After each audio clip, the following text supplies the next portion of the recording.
All right. Hello, everyone, and welcome to the Psychedelic Association's webinar tonight, where we are hosting four fantastic first responders. I'm Dr. Pam Kryskow. I am one of the founding board members of the Psychedelic Association of Canada, formerly known as the Canadian Psychedelic Association, and I'm honored to be here with you tonight. So why this topic? We really strive at the Psychedelic Association to really fill in the blanks and have webinars on things that haven't really been fully covered. And I think this is a real paramount fundamental topic that needs to be covered, and we will be covering it tonight. So it's really actually quite close to my heart, this topic. We're here with first responders. Before I became a doctor, I was a firefighter for 8 years. And I saw the trauma and stuff that happened there, not only on the job, but in families and in life. And the reality is first responders are humans first, and humans with great hearts that sign on to do jobs that are very difficult. And the reality is we sometimes think that first responders, must be unbreakable by nature, but humans are not unbreakable by nature. All humans can have trauma, and trauma does affect us. And that is the nature of being human. So I'm, like I said, it's really time for us to have this conversation, bring it out of the shadows. And psychedelic medicine is clearly emerging as a medicine across the country, across North America, Europe, all over the world. We have a reemergence coming in. And so I think it's really important that we open up this conversation, let some of these brave first responders who are on the screen in front of you here speak about what's happening. And welcome to everyone that's signing in. And as you're signing in and we're getting going here, please feel free to put your where you're calling in from in the chat box. As we go through the webinar, put any questions in the Q&A tab, please, and we will ask those of our guests, ones that are appropriate. And so why don't we get going here? So again, I'm Dr. Pam Kryskow, one of the founding board members of the Psychedelic Association. And what I would like to do is, Carl, would you mind starting us off? I would like you can you introduce yourself and who you are, what you do, and then pass it on to one of the other panel members. You have to unmute yourself though. It always starts like that for me. Always. I do that. Anyways, we trip out of the gates. We keep going, right? My name's Wagon. I got hired in 2002 with the Cambridge Fire Department. In 2017, I was diagnosed with this PTSD, depression, anxiety. The problem is I didn't believe in it. So it was very unnerving to be taken down by something that I didn't even understand. And now all of a sudden, and I'm sure we'll get into this later on, but I found this psychedelic avenue out of sheer fear is what it was. And what I found was peace. I still can't get over what it gave me, and it sent me on an absolute crusade for the rest of my life, trying to spread as much news as I possibly can about this. So, it's an absolute honor to be here. When I first heard about this organization, the Canadian Psychedelic Association, I thought, these guys are way ahead of the curve. It's incredible. And to be a part of this and to be speaking here, it's I can't thank you enough for putting this on. So anyways, Scott, please.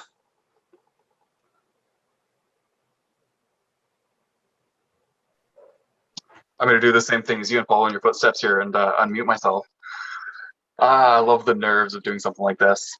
So yeah, Scott Oderman. I'm a primary care paramedic out of Vancouver, BC. So often working on the downtown east side.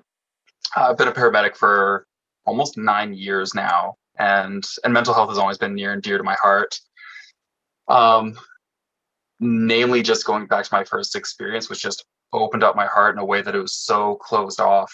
And at a certain level of empathy that lets me work with my patients. And there's no tougher patients, in my opinion, than the downtown east side addicts, who are just shells of humans in a way. And it's beautiful to be able to go through these experiences of psychedelics and actually at least understand and appreciate everyone's worldview in a way that I would never be able to do before.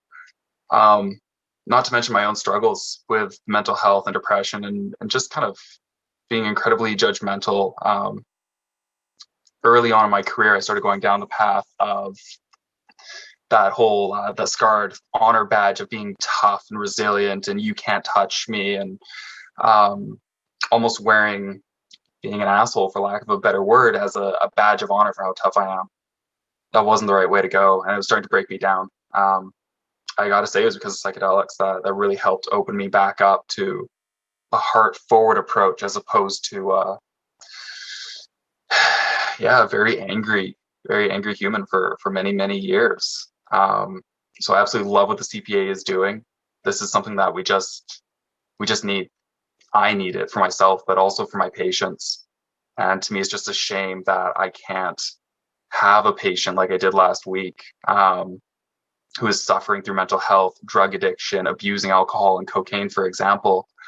And I'm like, hey, have you ever considered psychedelics? They're like, what the heck is that? How do we even go about this? And that breaks my heart that we have something that is so beautiful and it's not available. So that's why I'm here.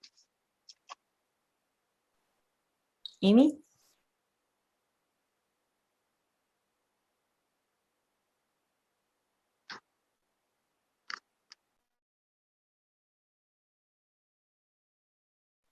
Uh-oh, Amy, you may have frozen on us. Oh, yeah, you're muted.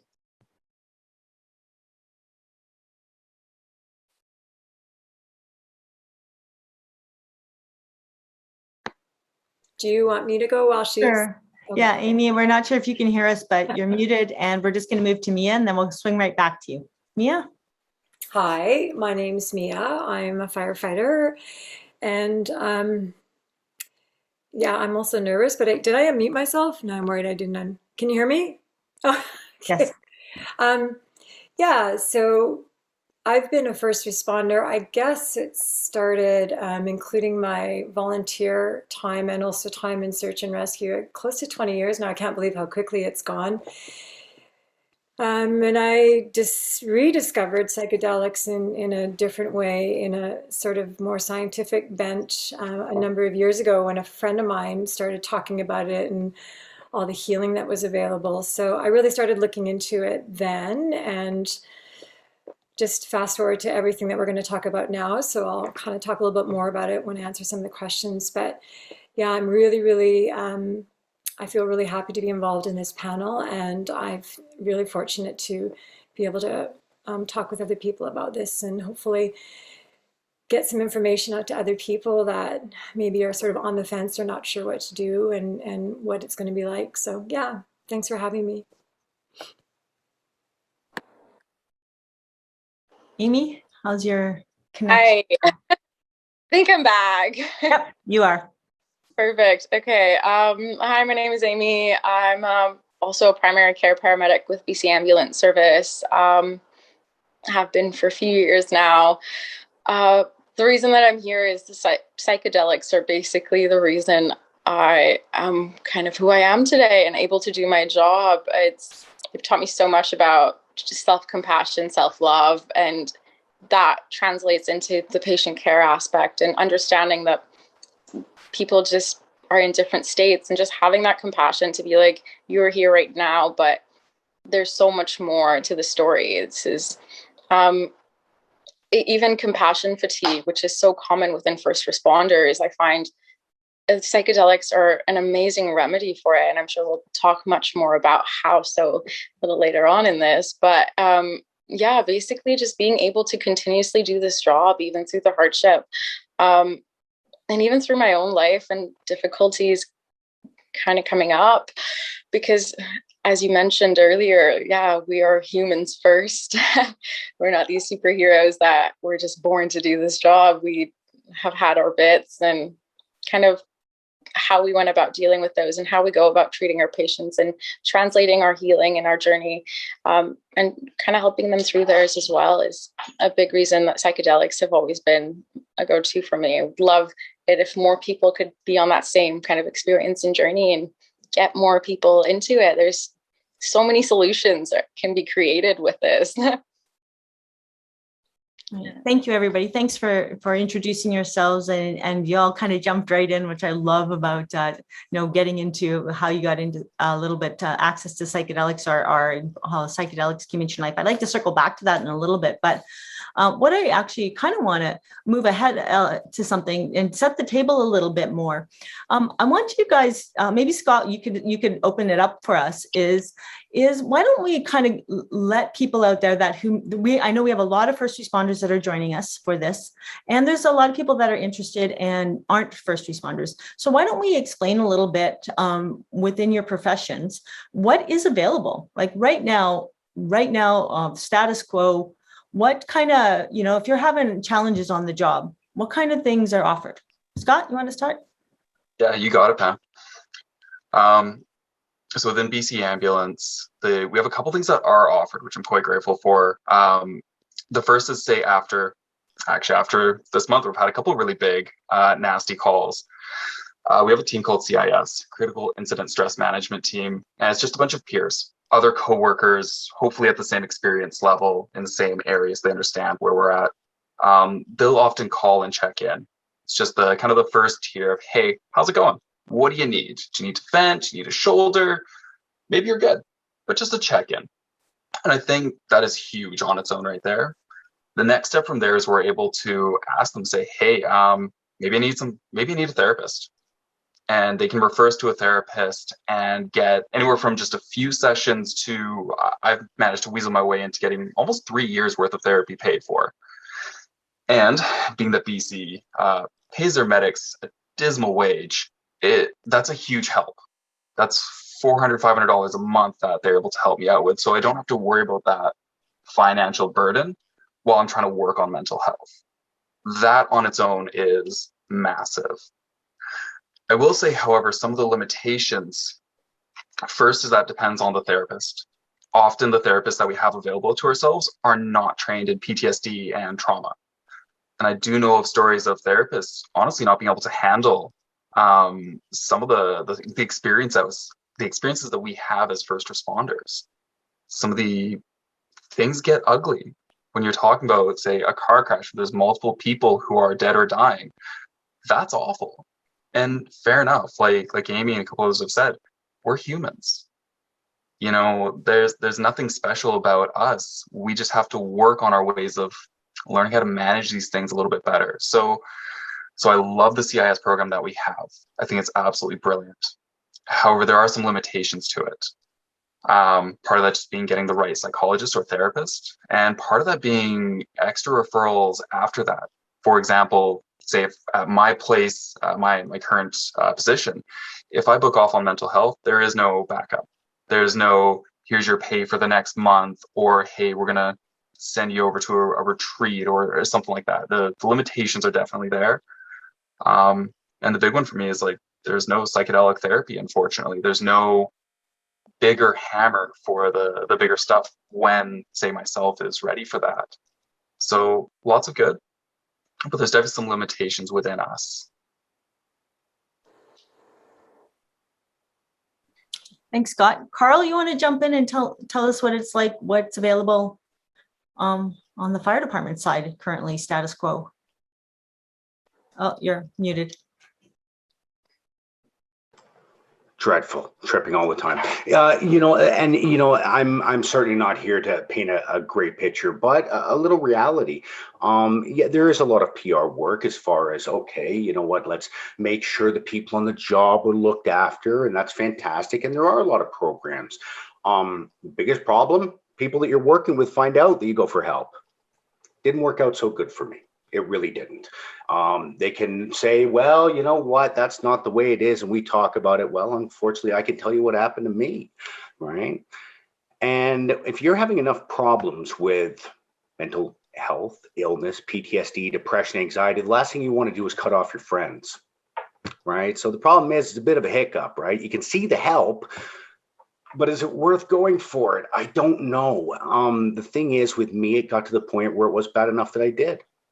And that's exactly what I did. I went for the help. I didn't get the warmest response, in time. Look, this is why I did a podcast called PTSD Bunker Gear for Your Brain, because in time we'd like to change that. Just because something is a certain way doesn't mean we cross our arms and say, well, there's nothing we can do.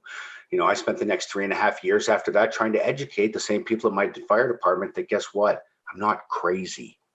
Problem is, if you put a human brain under enough pressure, guess what? It does funny things. And if we understand that, we can make sure the next generation doesn't do that. And I find that's leadership, is to make sure that you make sure the next generation doesn't. Now, this information with the psychedelics is coming to light, and this is beyond a game changer. I know maybe we shouldn't talk about it, but I have guys that are actively right now telling me that this is the only thing that takes the edge off cocaine. Like, at some point we have to start listening. Nurses that I talk to, and we'll get into this. I've unfortunately gone on a bit of a crusade. The routine: telephone, telegraph, tell a firefighter. Look, I can't keep a secret. Me and Miss Jackie sat down and had a talk and said, look, I understand the laws are what they are, but this changed everything. Like, it really changed everything. And what I found on social media is there's a lot of people like us out there that really want to learn about organizations like this. So as much as stuff is implemented, like I said, I think the programs are incredible that are out there. Like Scott was just saying, and you know what, once we start accepting them, they'll work even better. But this psychedelic therapy is almost unfair advantage in this war. So, Carl, question for you. Were you saying that you were having, were you meeting resistance with coworkers and friends and family when you were just at the starting edge of the PTSD? Well, I mean, imagine sitting down and start talking with people about, I'm just not sleeping right. And they go, you're not sleeping right. Are you joking me? Look at this guy over here. You think you've got problems? Shut up, you loser. Sit down. That's a firehouse. I know it shouldn't be that way, but unfortunately, it's the reality of it. So the problem is, I used to look at people and go, I don't have a drinking problem. Ken's got a drinking problem. So you're surrounded in an environment that not necessarily are people stopping you, but you're playing this whole game of, well, I'm not as bad as. And that pushed me off the job. So you got to be careful with that game, because you don't know what their pain tolerance is, right? So the problem is that I did listen to the cool kids. Whoops, I'm the fool, right? Because I thought Kurt Russell was the coolest in Backdraft. He was divorced, living on a boat. Nobody liked him. It was the coolest thing ever until you live it. I didn't live on a boat, right? But I had the other ones. So yeah, I mean, it's funny because I always say that this mental illness, it's a black ops soldier. It doesn't come at you. Nobody comes up to anybody and says, you shouldn't get mental health help. You look around and you stop yourself. And that's what I found. I stopped myself. I mean, yeah, there was resistance of, oh yeah, you're going to go to a doctor. That'll work out well. The doctor will need to see a doctor, right? But at some point, I think that level of self-confidence has to come in where you go, I don't care what other people think. And that's something that psychedelics gave me in a way that I didn't think that I could possibly have. So when you're as broken as you think you are, it's a very unique feeling to be guided. I don't even understand it.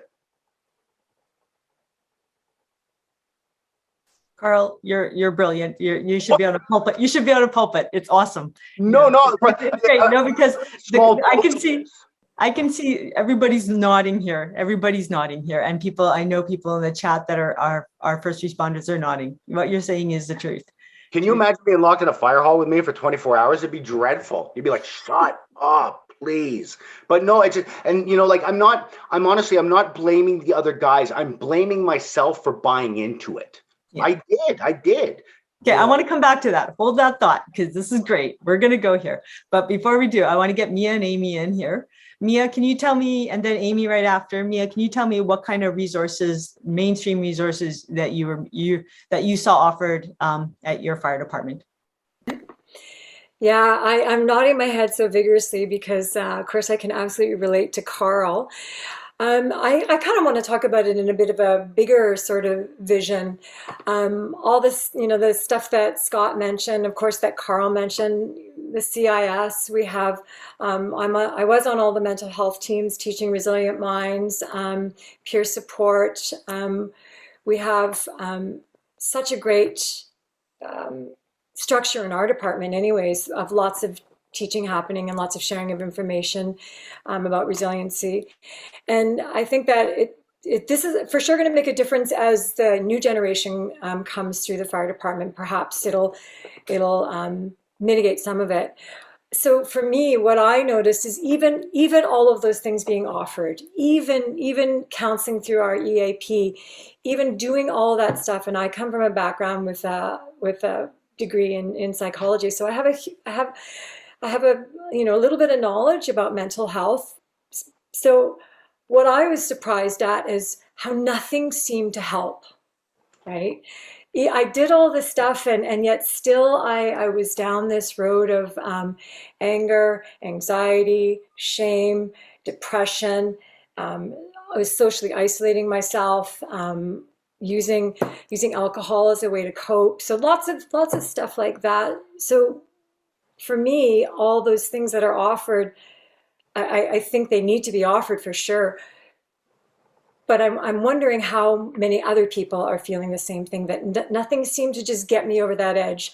My counselor that I see is amazing, absolutely amazing. So it's just that nothing seemed to get me over that edge of linking it together and breaking those chains that were binding me. So that's really what the perspective I wanted to share it from. Thanks, Mia. Amy, can you jump in and tell us what your experience was of what's available? Yeah, so I also work for BC Ambulance Service, so similar things available to us as Scott was mentioning. We do have therapy programs that you can go to. Unfortunately, there are limitations to that. And as when I first started out in the job, I worked lots, thrown right into it, like jumping off the deep end and then suddenly feel like you're drowning.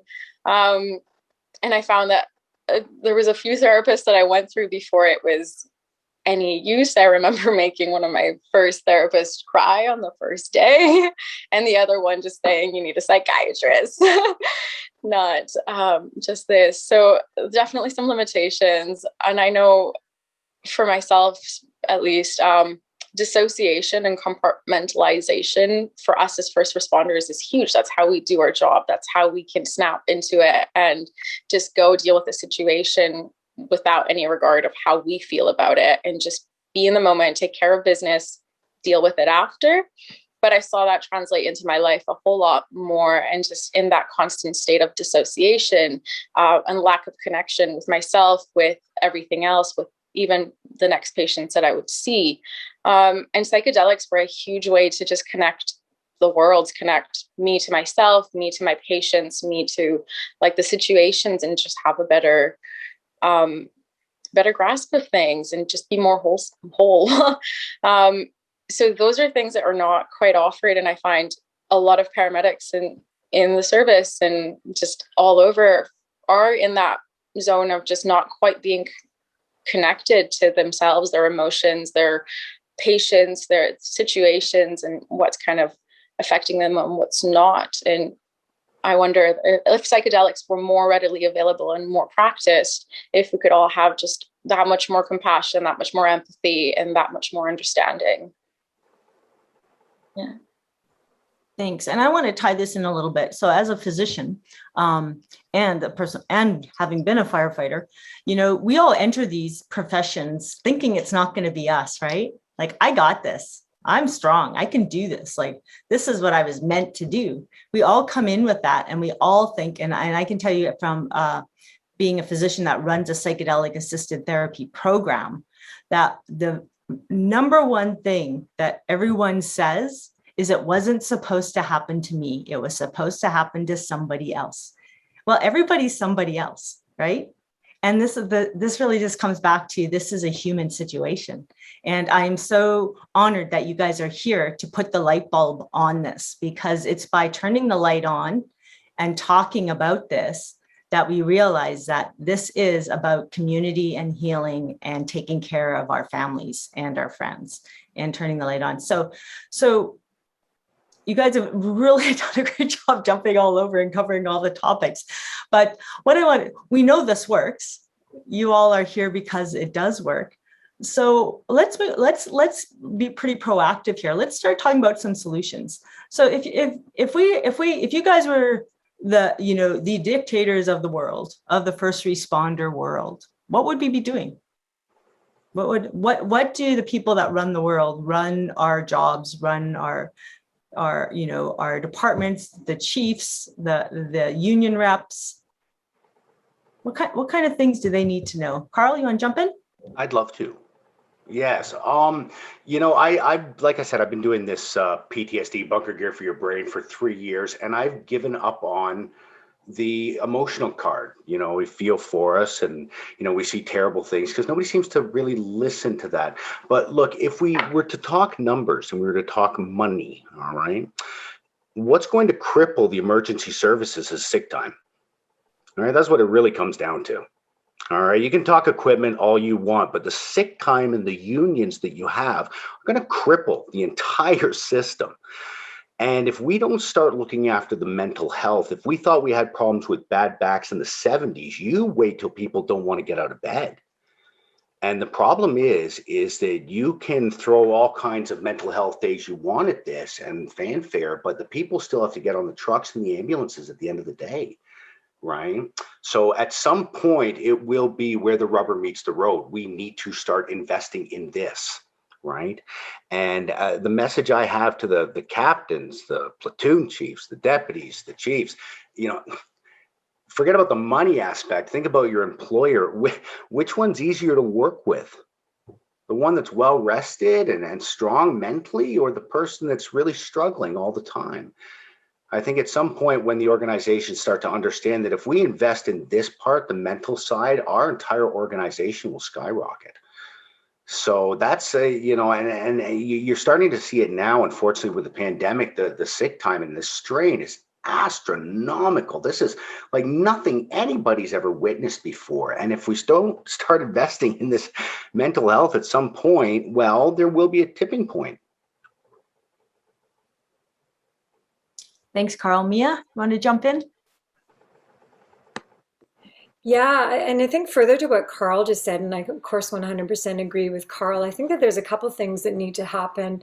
For me, there's two things, and I'll address each of them individually. I think legalization or decriminalization is something that's needs to happen, because the second part of what I think needs to happen, or I shouldn't say needs to happen, what I would like to see happen, so that it's more accessible to people. A lot of people talk about it in hush-hush corners, right? People know that I'm involved in psychedelic medicine.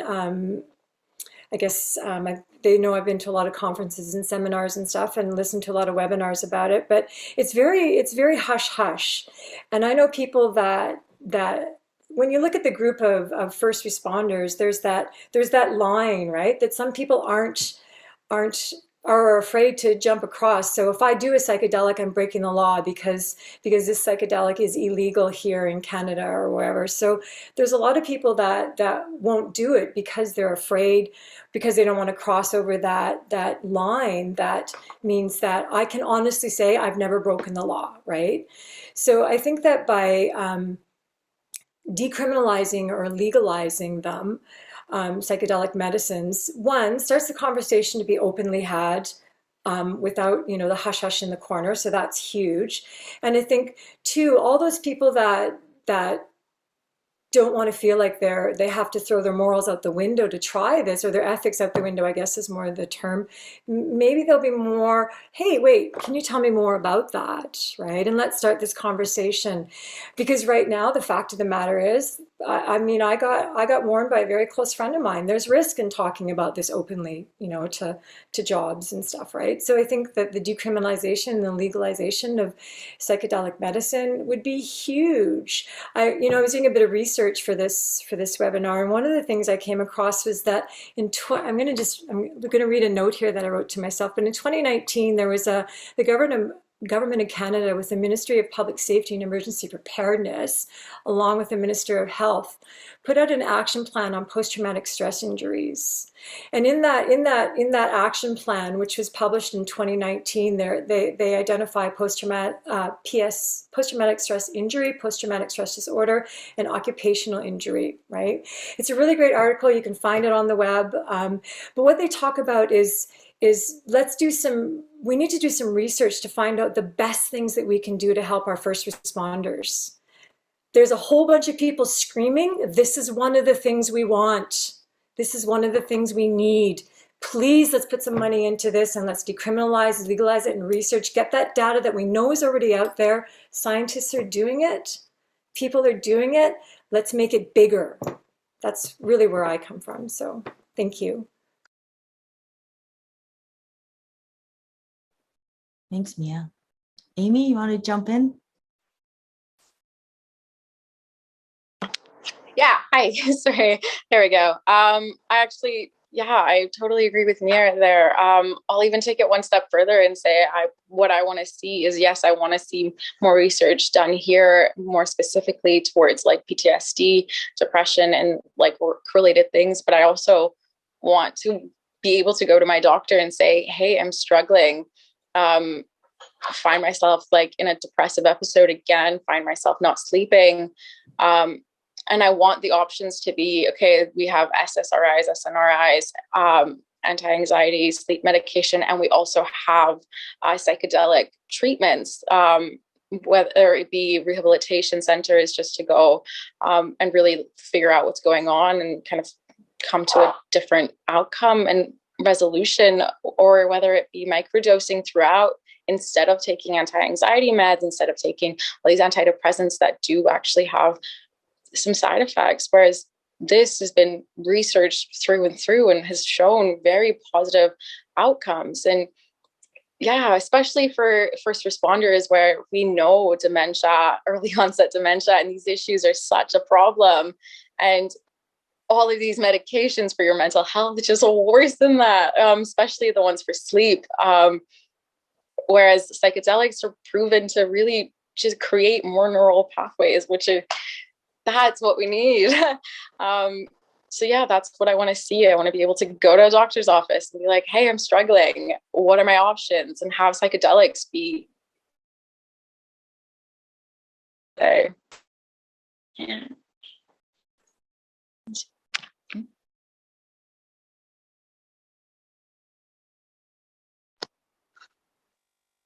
Alrighty.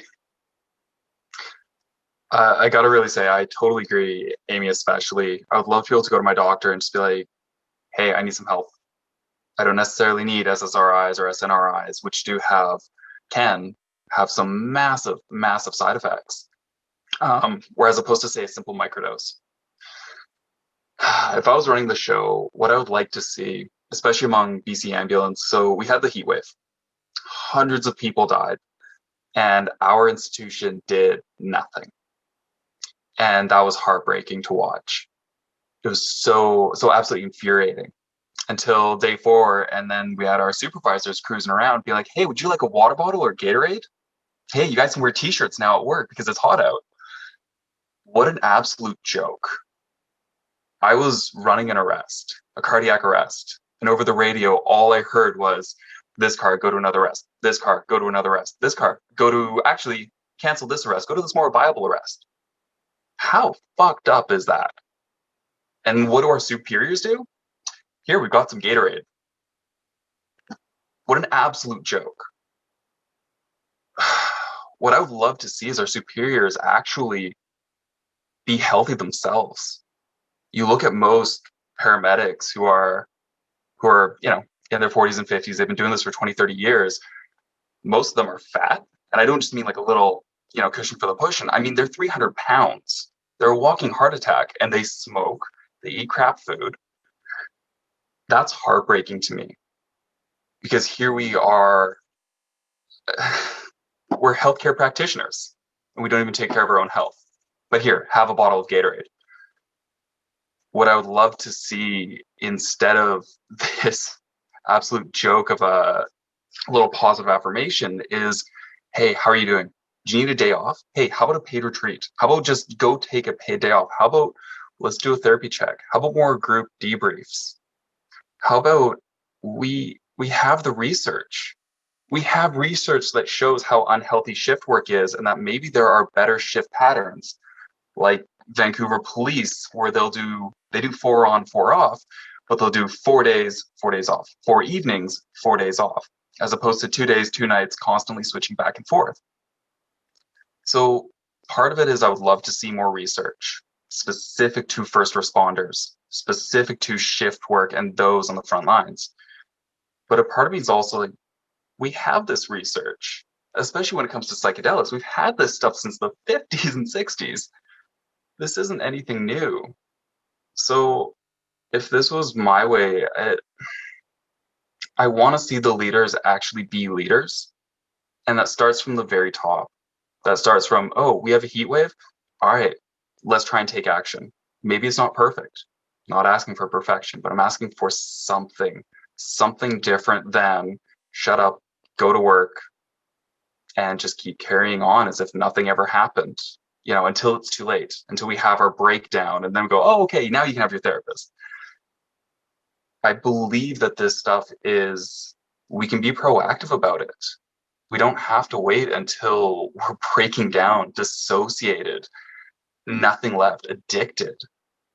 And I say that coming from a place where I still remember vividly the day that I was doing heroin under Canby Bridge, because I was in such a bad place. I wish I had the guidance back then. I was lucky that I had family to get me out of that rut, but I'm going to take a breath. I'm getting wound up over this. But yeah, I want to see the leaders actually lead, not just try and push through it as if we're just another number. Because as far as I can tell, we're just another number right now. And that breaks my heart, because there's only so many people who are willing to do this job. And we want to play the long game. So yeah, I'll leave it there.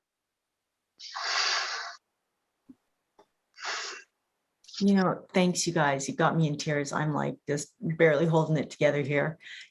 Speaking from the heart, it's so true. And I feel that. I totally feel what you said. Thanks, Scott, for sharing that and being really vulnerable. And thank you to all of you. This is what we really need. This is being human. This is what being human is speaking truth to what's happening out there.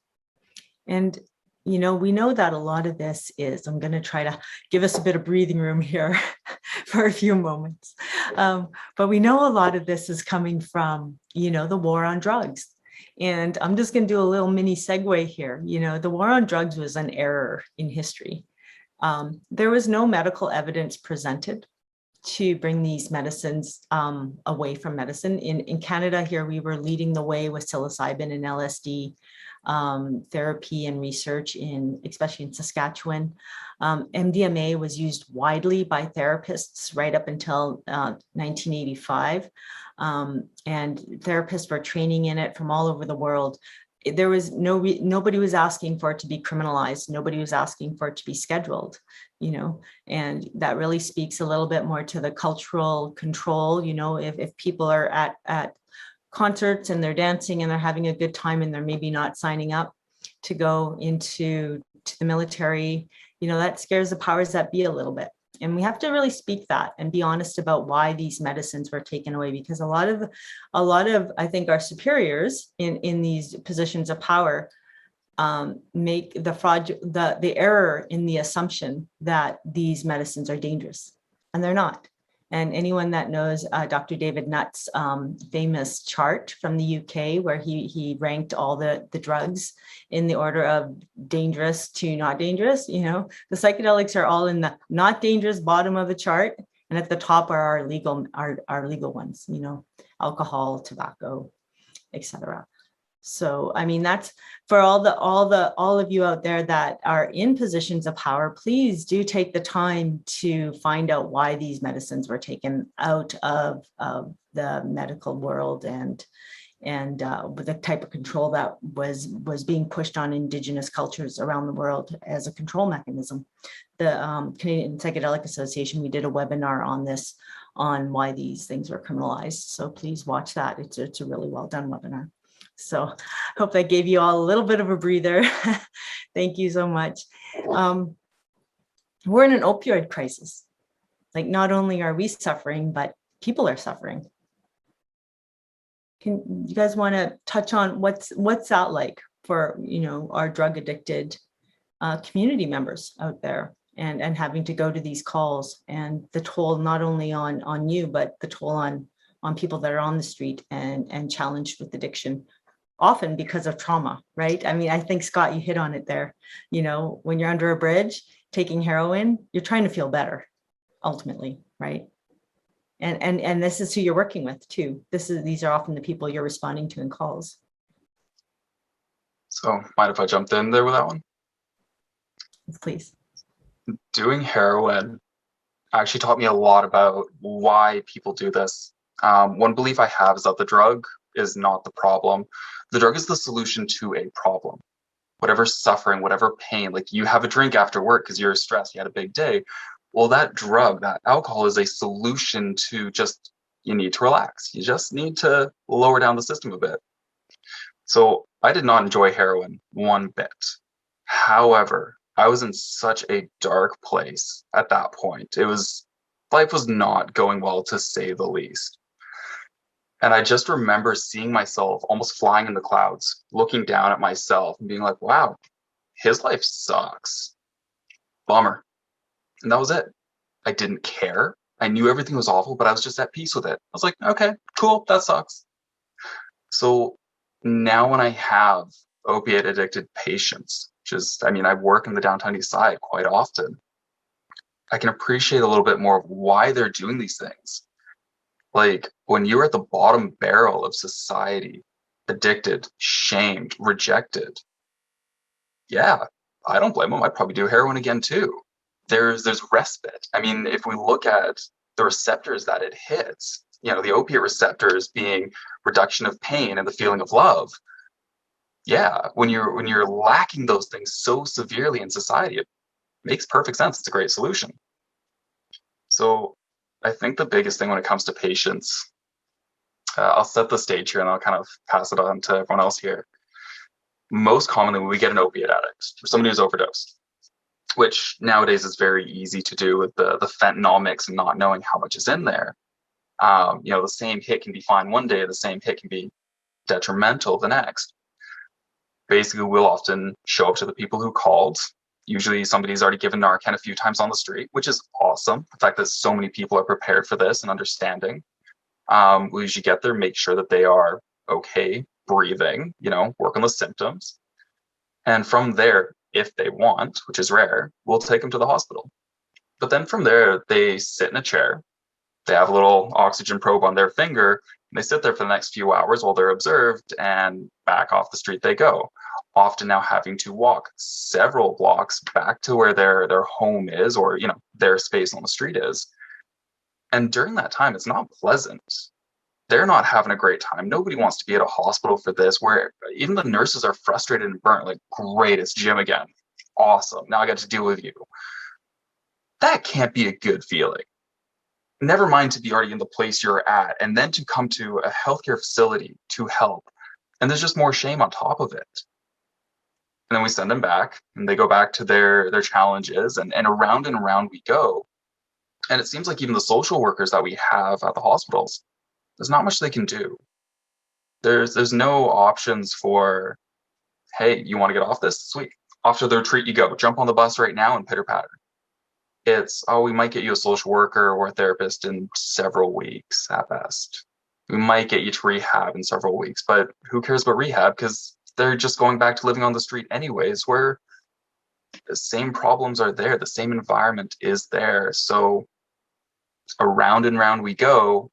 And then we wonder why healthcare practitioners are burning out and cranky and frustrated at gym all over again. It's just a no-win situation because we're not the right tool for the job. We're there for resus. We're there to stop the person from dying, but the mental health, we're not that tool, but we don't have the tool yet. And that's the tough part right there.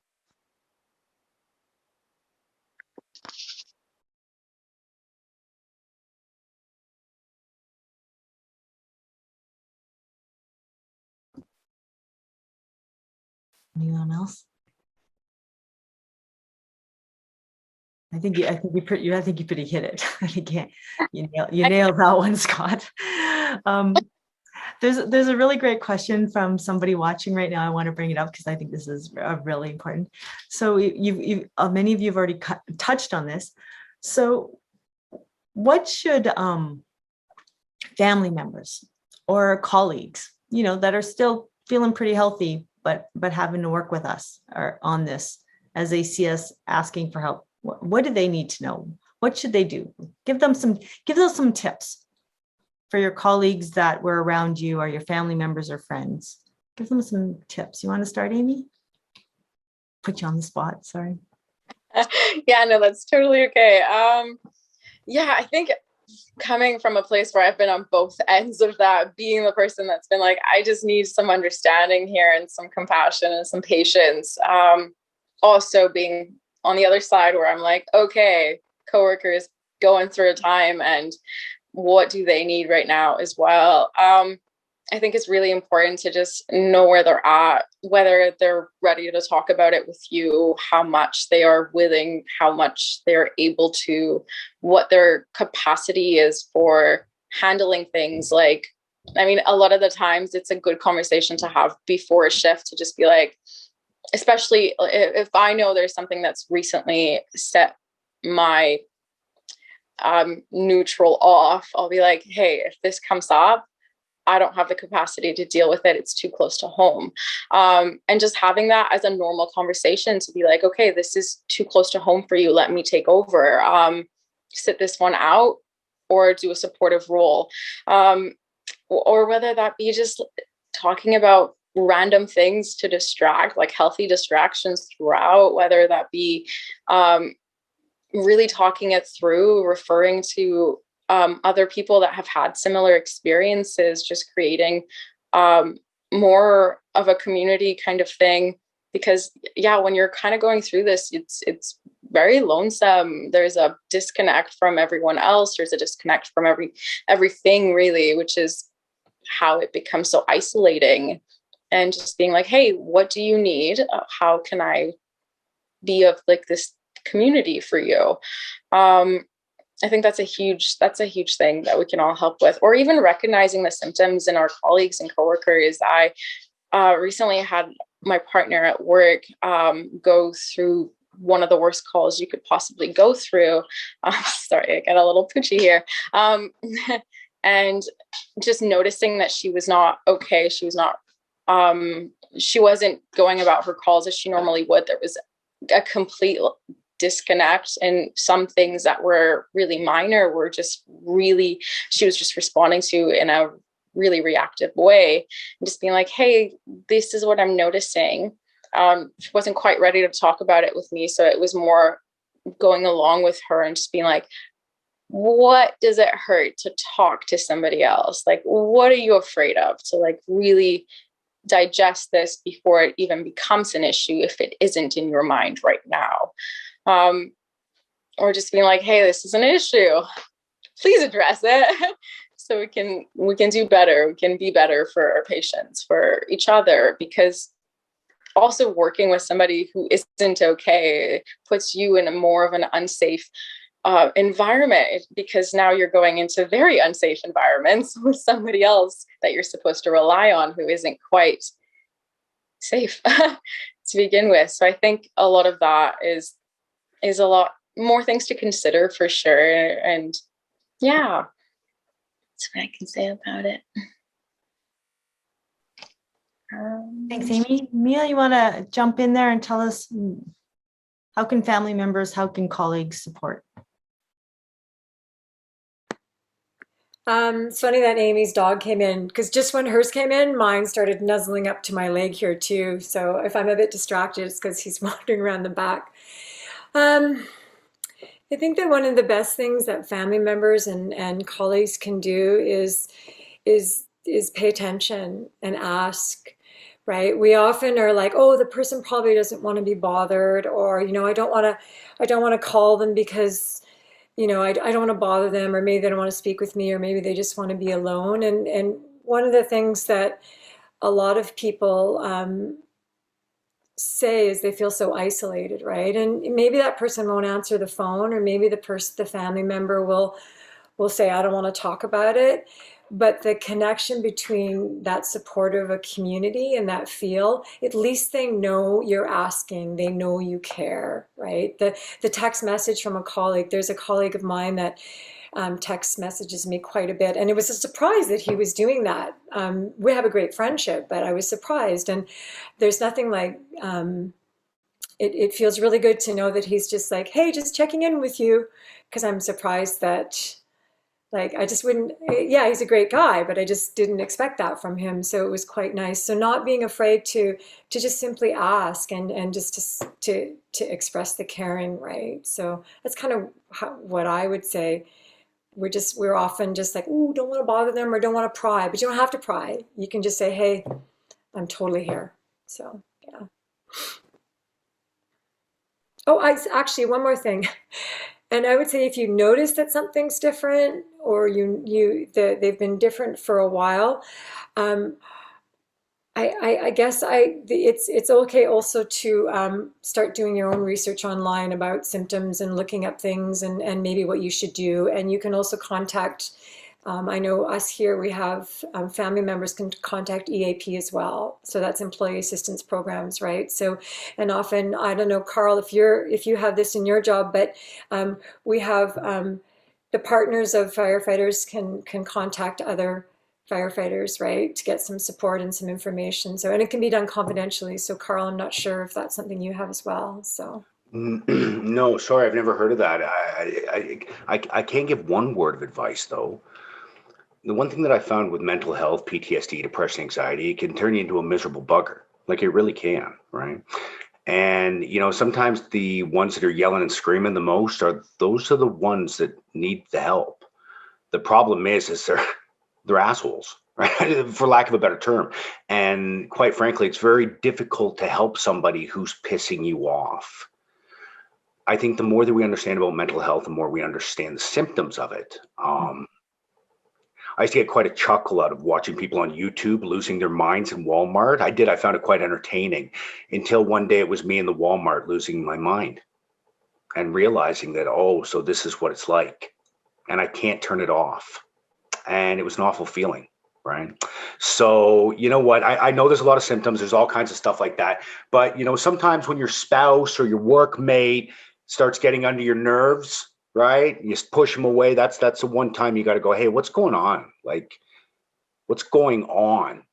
Because the funny thing is, nobody's happy when they're not getting sleep. And I think lack of sleep is the first red flag. Whether you want to do anything about it or not, but if you're not sleeping, something's up. Your brain's trying to figure something out. And trust me, I'm the furthest thing from a doctor you're ever going to find. But if you're not sleeping, that's the quickest way to wear down an enemy. Just cut the sleep off.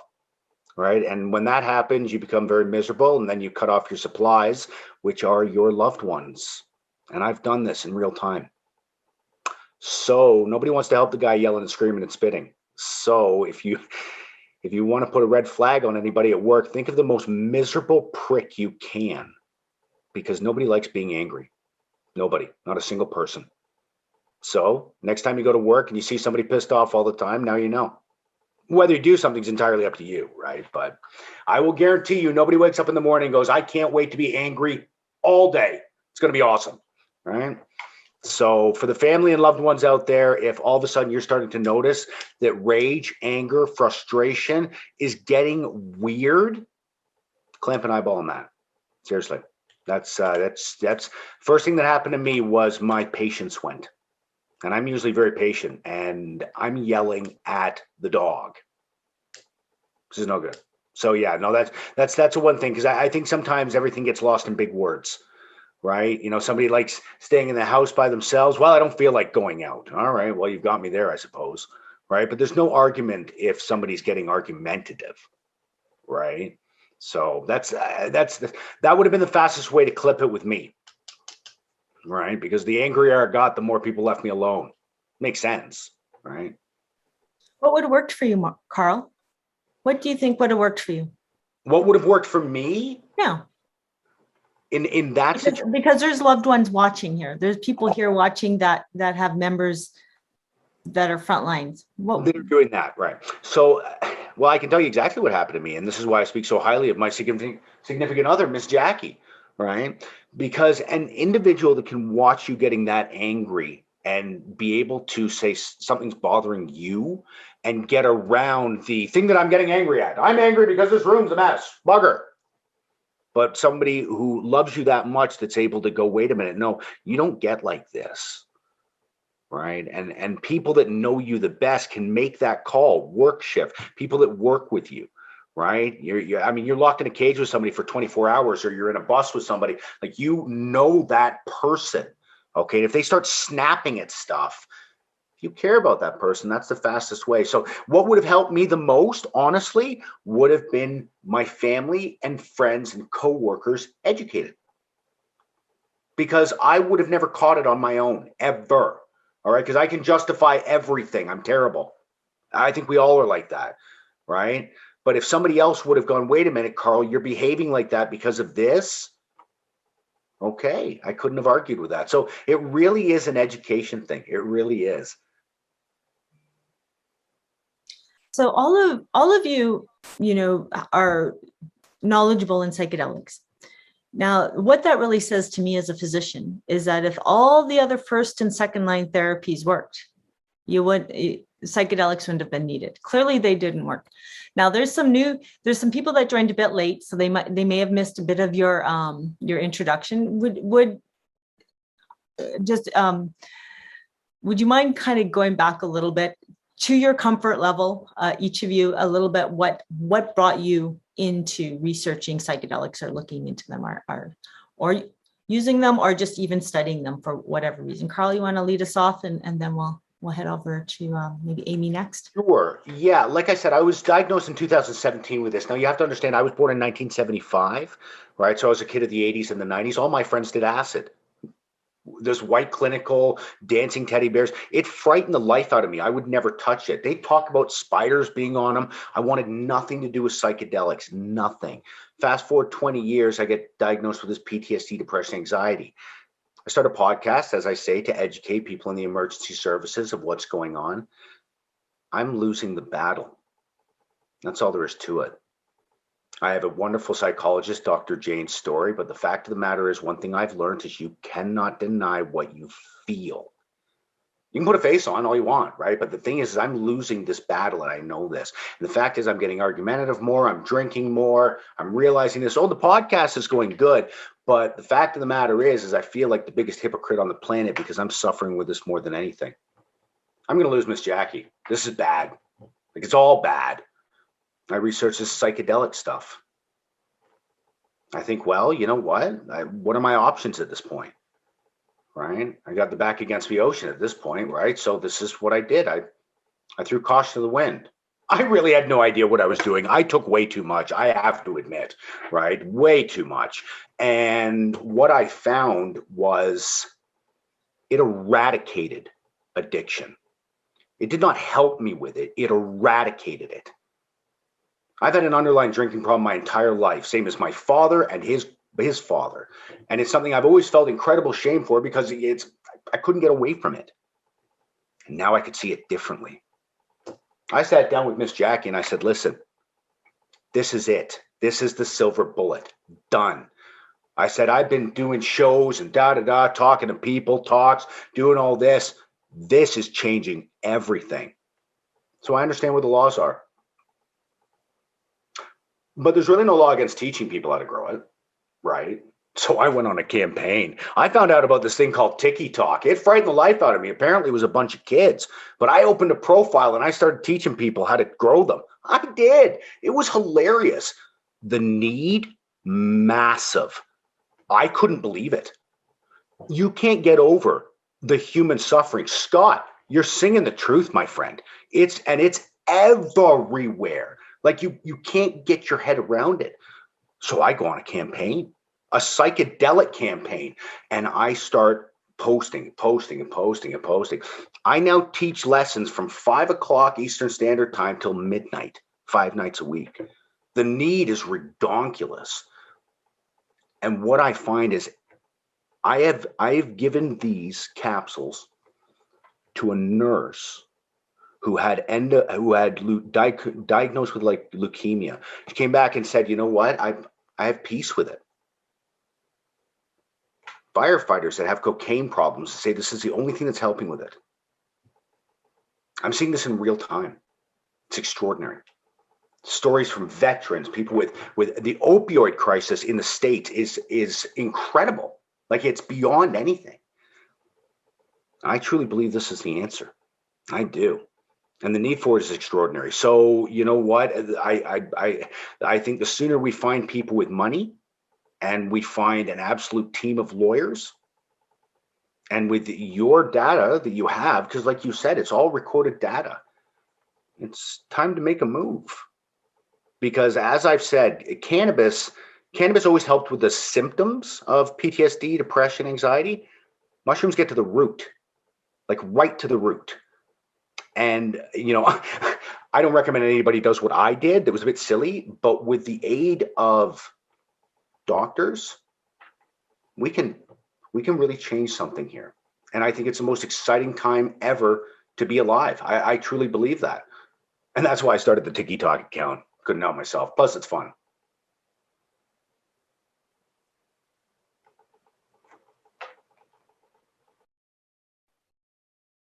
Amy? Thanks, Carl. I think you've got a whole bunch more followers for your podcast. I'll hand it over to Amy. And your TikTok. I'm sure the teenagers are laughing about that one.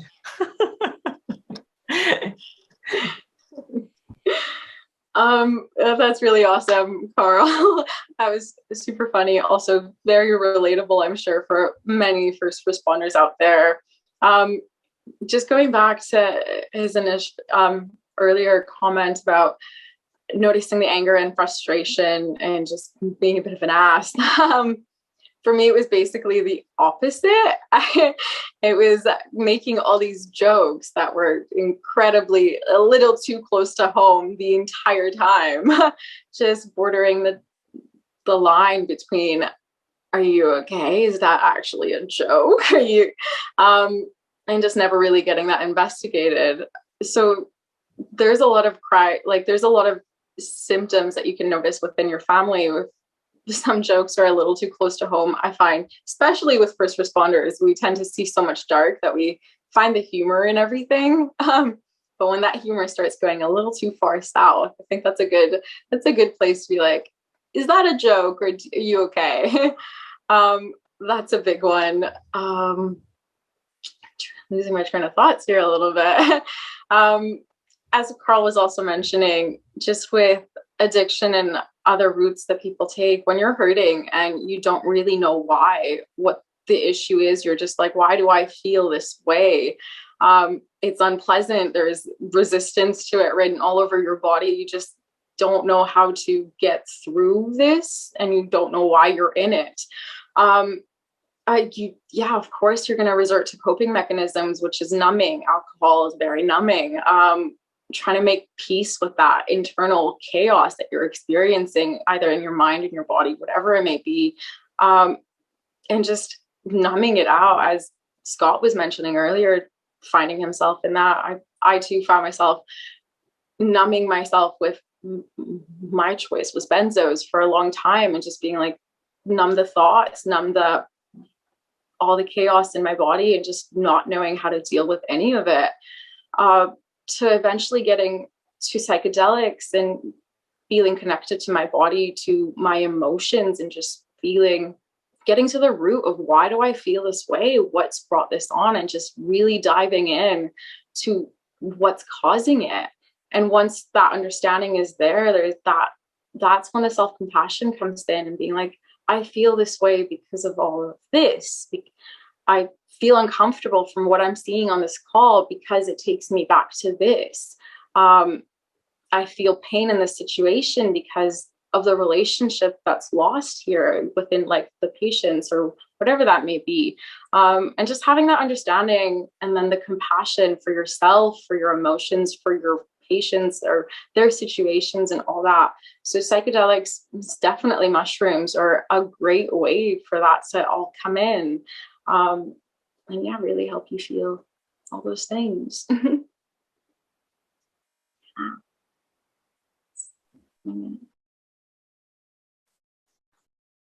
Like the Brady Bunch. Who do I choose next? Mia, you wanna kind of jump in on that too? Sure. What got you interested? Gosh, it's so hard to narrow it down. I totally agree with everything that Amy and Carl have said, and of course Scott touched upon so much things too, that losing your core self, right? That not recognizing who's and sorry, it just makes me a bit teary. Oh, hang on a sec. That disconnect you feel with yourself. I think Amy, said it, the dissociation to things happening in your life. And for me, I had huge rage. I have such a supportive partner, and he, in my moments where I didn't have rage, we would talk a lot. So he understood what I was struggling with. And when I started getting all this information from psychedelics from a really good friend of mine, I really started doing a lot of research into it. And when I went to the conferences, and then when the pandemic hit, all the webinars talk about access, right? So many people around the world that, and we think about barriers too, right? So now all of a sudden people that can't fly around the world to go to all these webinars or conferences have access to all this information. I love research and science, so I started reading all this stuff and watching these webinars or these podcasts from people that had done psychedelics, other first responders, and I understood what they were saying about how it gave me relief. I found relief. I was able to let stuff go. I understood it logically, and but I wanted that, right? And I wasn't finding it anymore. I knew all the lessons from all.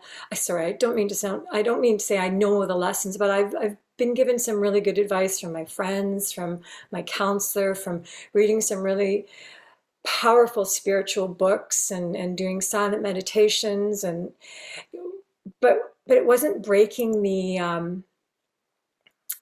negative feedback loop that I was stuck in. So when I decided to try psychedelics, what I found, and I consider it a gift, what I found was suddenly all that information that I knew that people had been telling me, suddenly I understood it. Like I saw that core self, right? During treatment, I saw that core self, and I suddenly had that tether to my core self again. I'm like, that's who I really am. I'm not this angry person. I'm not this person that doesn't have. I could go on and on. But when I did, sorry, when I received the treatment, and of course, I want to preface this with so much work set and setting, right? And so much work setting up. So the working with really good therapists to help you set up what you want to do during treatment. So there's a lot to be said for doing this with someone who you trust and who has experience and knowledgeable, right? Because the integration afterwards is one of the most important things. So you have your pre-set up stuff, which is really powerful, and then having the treatment and then the integration afterwards. I wasn't like Carl. I didn't, suddenly all my things didn't disappear. And I know everyone's journey is different, but what did disappear for me was those tethers to this really strong reactions. And I was able to step back, and I was able to go, oh, that's who I really am. That's who I really want to be. That's who I am. And suddenly things didn't bother me anymore. You know that saying of, oh, you shouldn't care what other people think. I was one of those people that would go home like rolling over in my mind everything everybody was saying all the time. And I stopped doing that. And I somehow understood, oh, okay, I get it now. So for me, that's what psychedelics have offered, a connection back to my true self, my core self, and and disconnecting to unhealthy negative feedback loops. So, and I think that some people maybe only need one treatment, but some people might need more. It's different for everybody. Just like your own journey when you're in treatment is different, and you can't explain it. It's like trying to explain what orange looks like. You can't, right? So yeah, just same thing is that when people do psychedelics, their journey is different, and what happens on the other end also is different. So that's what drew me to psychedelics. So thank you for asking. Thanks, Mia. Scott?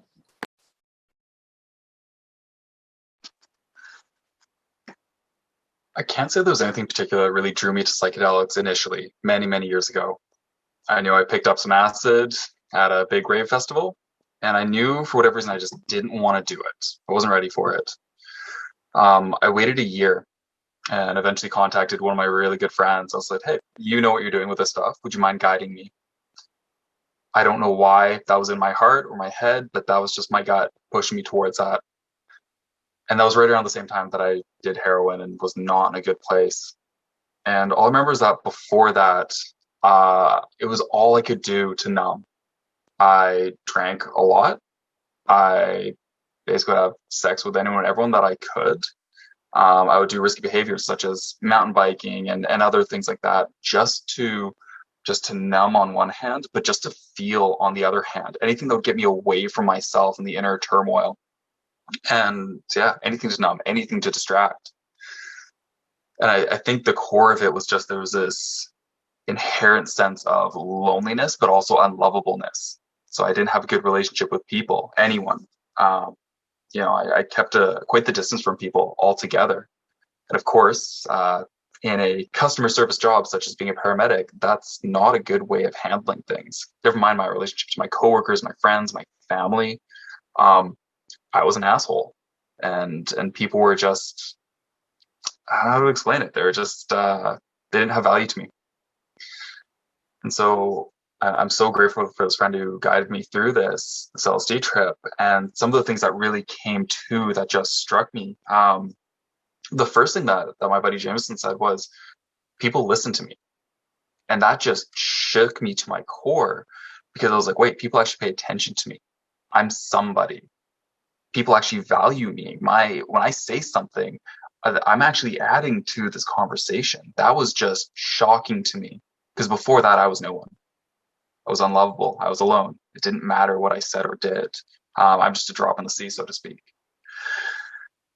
That was definitely probably one of the biggest turning points for me, was just that I'm seen, that I carry value. And since then, the journey through psychedelics has been exactly that. As I notice every time that I'm getting back to these stubborn, masked, angry, just very judgmental about myself, and therefore projecting onto the world, usually some form of unworthiness. So not being good enough, I'm not making enough money, I'm not man enough, I'm not paramedic enough. Call it what you is, every permutation of.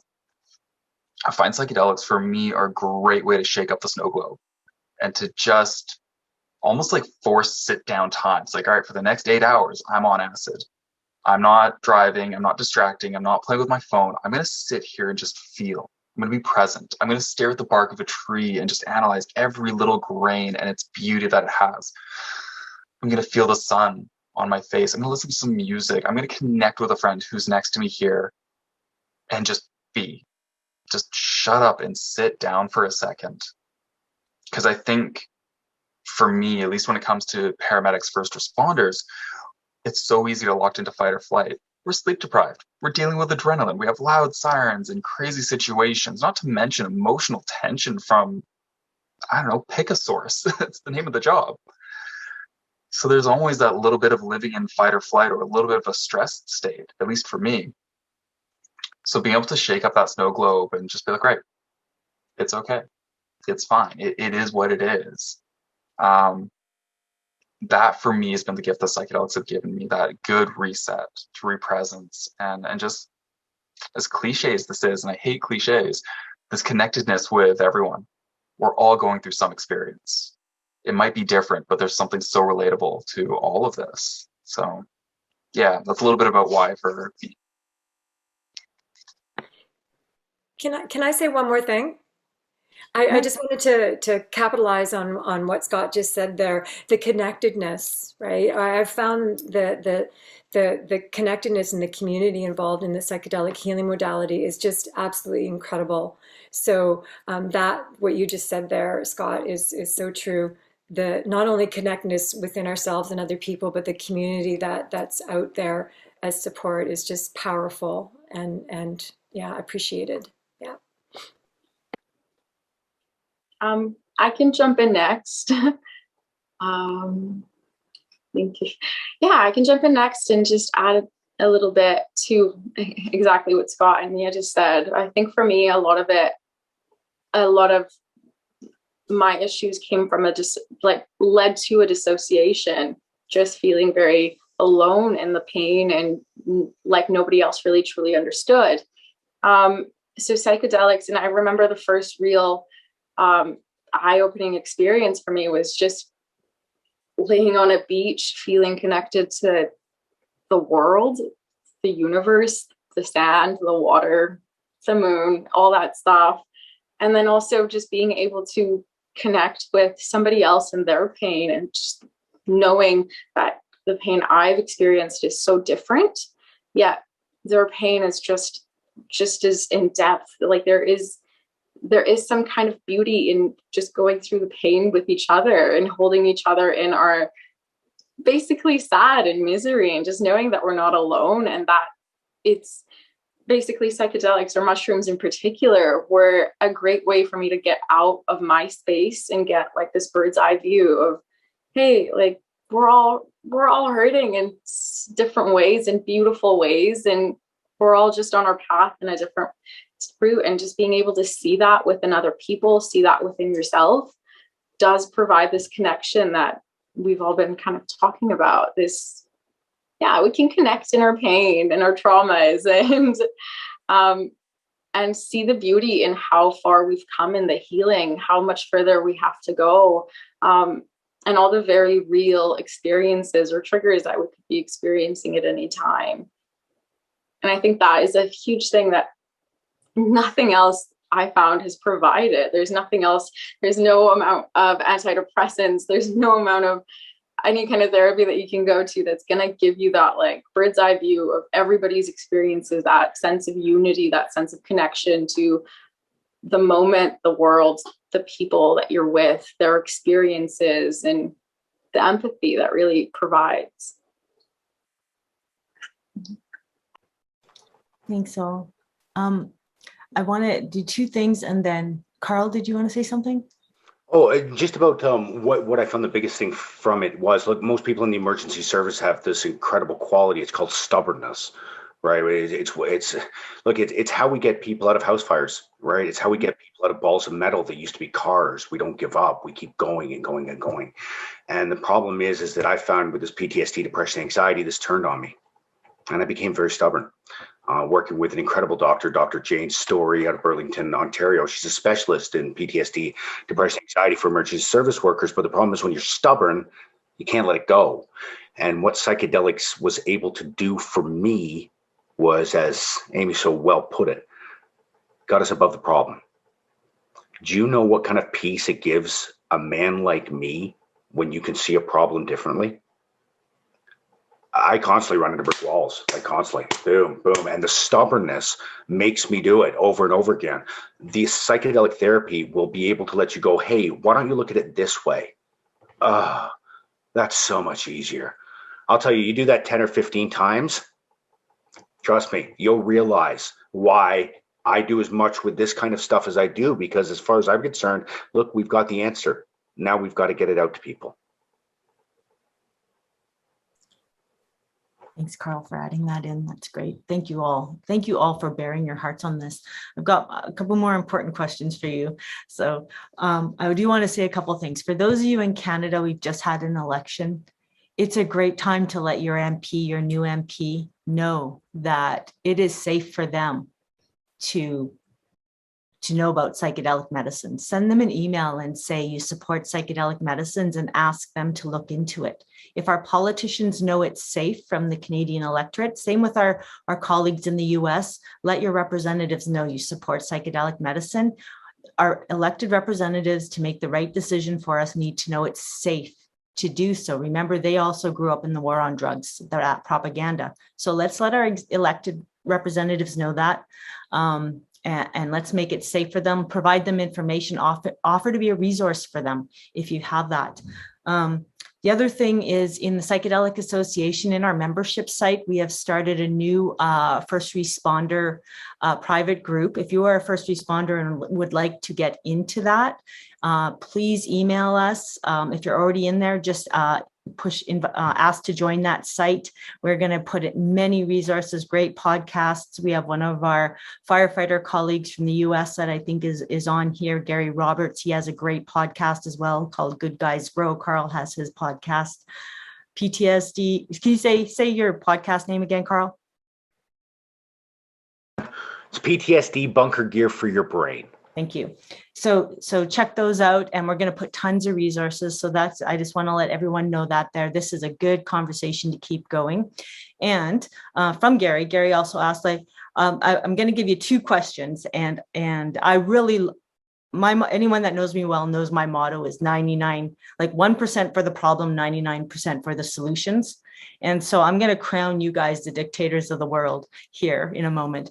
And so Gary wants to know, his question is generally, should psychedelics be freely available? Should we just be opening the doors to this, or should there be some guardrails around that with psychotherapy? What do you feel is the ideal situation with psychedelics? But in your new dictator role, your new benevolent dictator role, if you could do anything, if anything needed to happen here, what would be the adult responsible way to have these medicines available? Go for it, Carl. Okay. Look, one thing that I've learned with these psychedelics is it is not alcohol. It is not marijuana. Okay, this is something completely different. And one of the greatest quotes that I've ever heard is, unearned knowledge is extremely dangerous.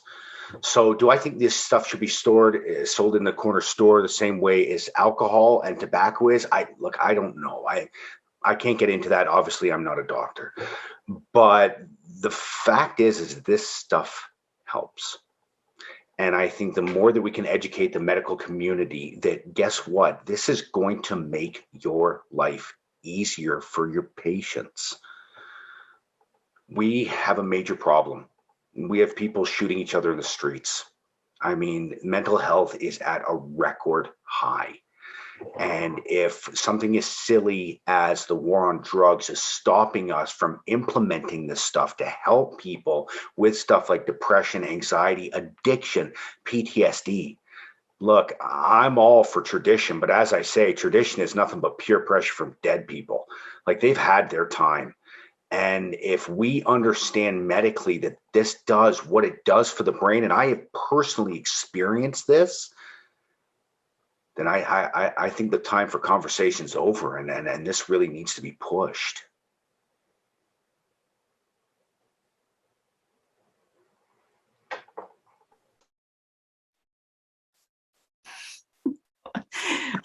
Can I get a hallelujah? Okay, I see Scott's hands in the air. Is that hallelujah? So you get your tag. Oh, or Amy, you want to go? I'm not. Oh, Scott's unmuted. Okay, Scott, sorry. Sure. Ping ponging you guys. Sorry about that. Man, Carl, I love exactly what you say about that. We're so done with talking about this. We know, we have the information, we have the research. And yet, fair enough, most of the people who are in power right now, oops, I'm just going to knock that down. Sorry about that. Getting too excited here, channeling my inner Carl. I can appreciate that the people in power right now are the ones who grew up through the war on drugs. They grew up through knowing that these things are deadly and all the propaganda. Fair enough. So to me, if I could be running the world, first of all, it would just be a major correction of history to revise the books, because that needs to be fixed, to look back and be like, oh, so President Nixon, he had it out for this group and maybe did some political, I would love to highlight that stuff. I would love to, bear in mind, I'm a little angry about this whole situation. I would almost love to shame him. That's not appropriate. However, rewrite the books, correct the facts, actually be honest about this and get rid of some stigmas around it. Yes, psychedelics can, in my opinion and experience, do great harm if they're done incorrectly in not safe settings. So I believe that they should not just be willy-nilly at 7-Eleven, for sure. But I don't see how hard it is to have people who go to your doctor and be like, hey, I need some help. I don't want to do an SSRI. What's the next step? All right, let's go talk to a therapist and start microdosing. Let's start maybe a proper psilocybin session. Maybe all the way up to, say, 5-MeO DMT and some of these other options. But let's start somewhere. I just want to see action. I'm so done with the talking, as important as that is. Because when we talked earlier about what do our providers, so for me, BC Ambulance, what do they provide? Well, cool, we've got CIS and all that, but so much of it's just talk. It's like, yeah, mental health, let's do it. But then when you actually get to there, the resources are pretty limited. And it's embarrassing and frustrating because we have them. They're here. They've been here for, just shy of 100 years. I guess 80 years now.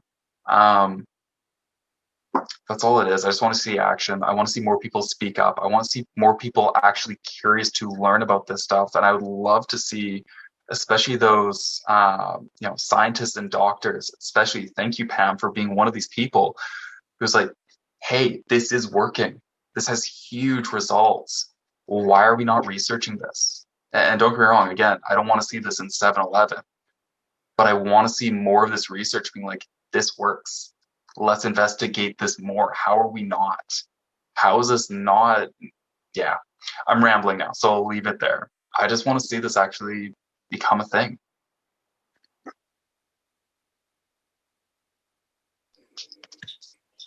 I can take over from Scott here.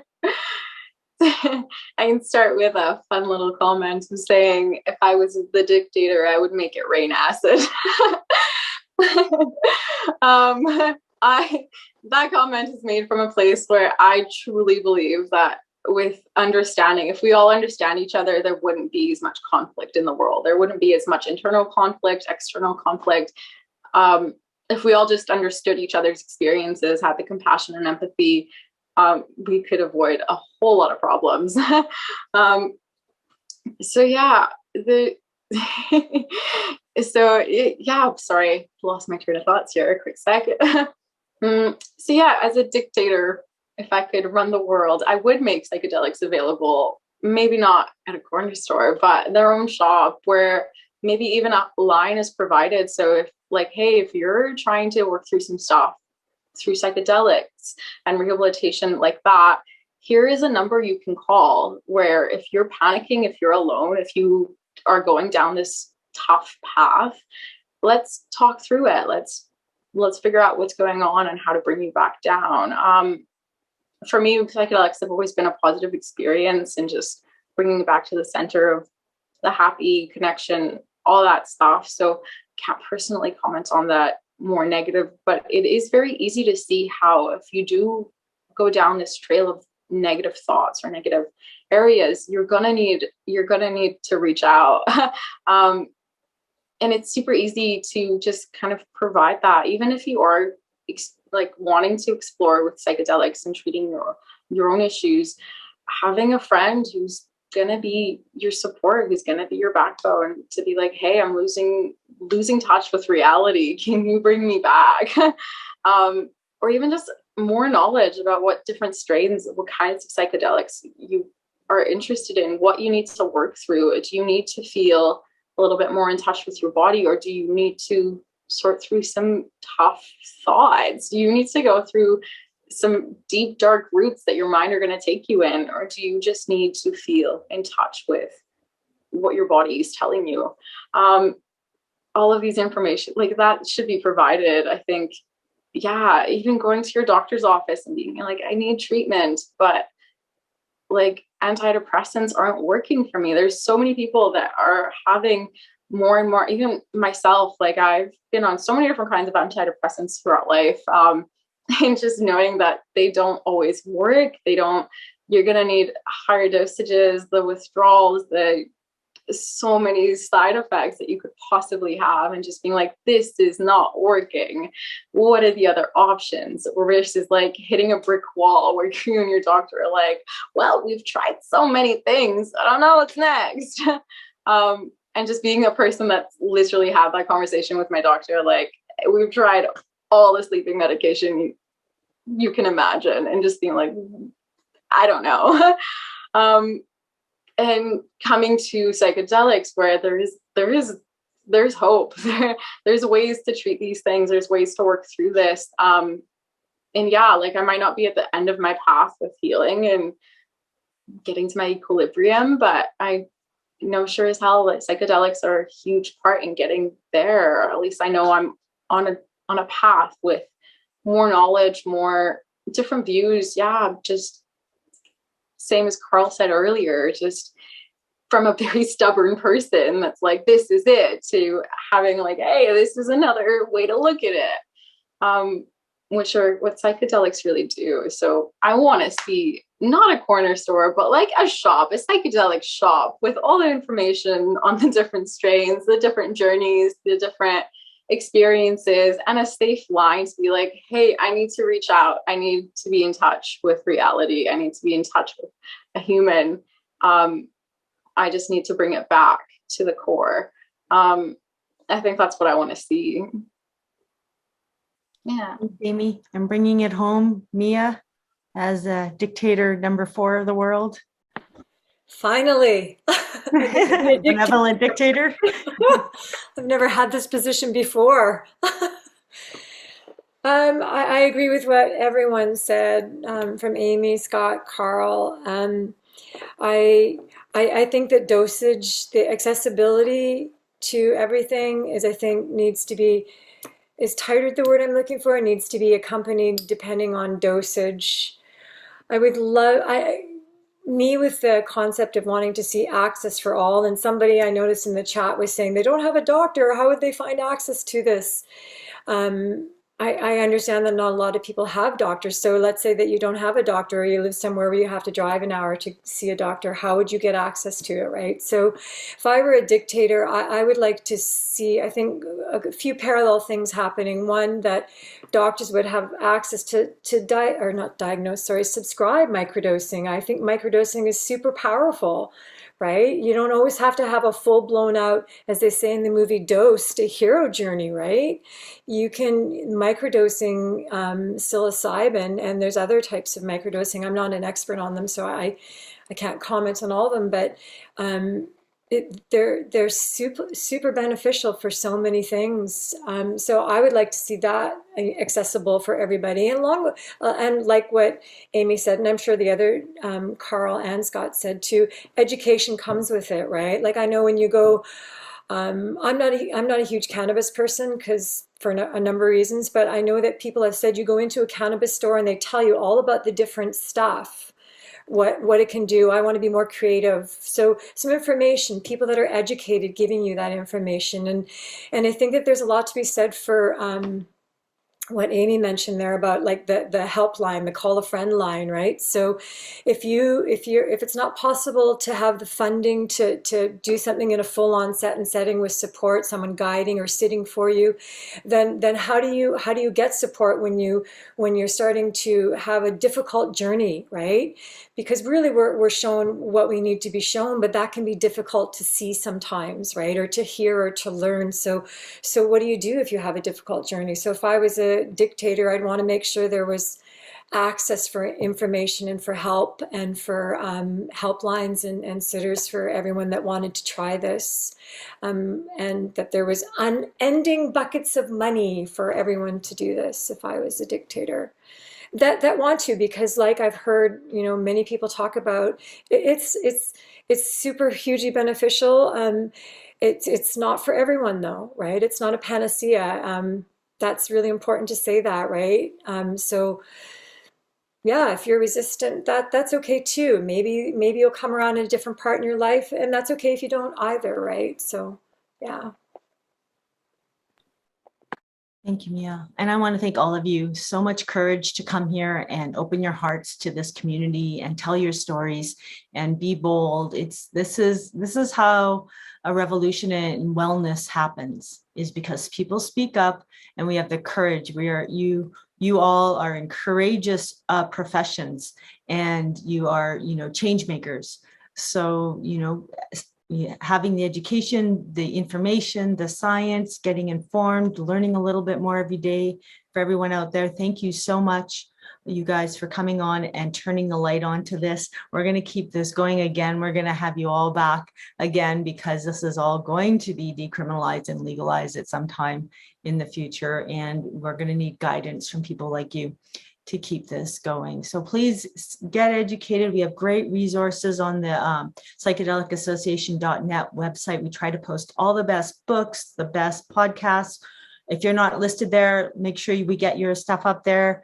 TED Talks, our webinars are all there. We are trying to fill in the information, fill in the education. It's time for these medicines to come back to their rightful place in our societies. And thank you all for watching. Thank you all for being here. And for all the first responders out there, check out the membership site and we'll get you in the first responder site.